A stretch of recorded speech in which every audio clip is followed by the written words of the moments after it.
Ayun mga bossing, magandang tanghali sa lahat. So ayan, kakabenta na natin ng unit. By the way, may nag-walk-in sa atin sila bossing. Solid followers natin, mahihain mga boss, confidential. So by the way, binibenta niya sa atin mga boss ang kanyang Honda Civic FD. Mga bossing, and dadating talaga sa punto mga kailangan true financial mga boss. So, kakabili niya lang nito mga 3 buwan pa lang ata kay boss. Binenta na sa atin itong Honda Civic FD 1.8 V variant 2007. Manual transmission mga boss. Naka Mugen RR body kit na mga bossing. Naka Rota Mags T37 mga bossing.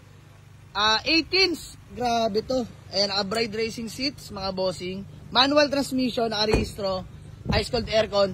Carbon fiber hood. Tsaka dito sa may wing, carbon na rin mga bossing. Ayan. Pogi ng FD ni bossing oh. So, naka dual muffler na rin yan mga boss. Di ko alam anong tawag dyan. Ayan, Mugen RR body kits mga boss. Paikot natin sa inyo mga bossing. Ayan, walang talasik, walang usok. Naka Amaron battery mga boss. Upon test drive, all goods. Ayan. Nilabanan ko na kahit mainit yung makina dumating si bossing. Dahil ito na may manual transmission mga boss. So wala na kami pag-uusapan sa trani. All goods na all goods to. Tos. Ayun, yun lang mga bossing. Naka-restro, malamig aircon. Naka-body kits. Gagamitin na lang talaga literal mga boss. So sa mga naghahanap sa atin ng manual, sa mga naghahanap sa atin ng Honda Civic FD na manual transmission, bisitahin nyo to sa garahe mga boss. Solid tong unit na to. So ayun lang, maraming salamat. Peace out. Goodbye. Ayan, bossing, talaga namang dadating sa puntong mangailangan, di ba? At least may panguhugutan.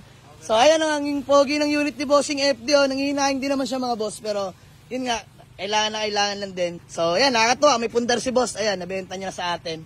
So, pogi ng Honda Civic FD ni bossing. Ayan mga boss, oh.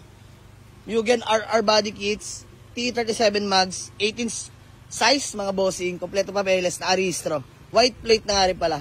So, ayan, bisitahin nyo na sa garahe mga boss. Peace out.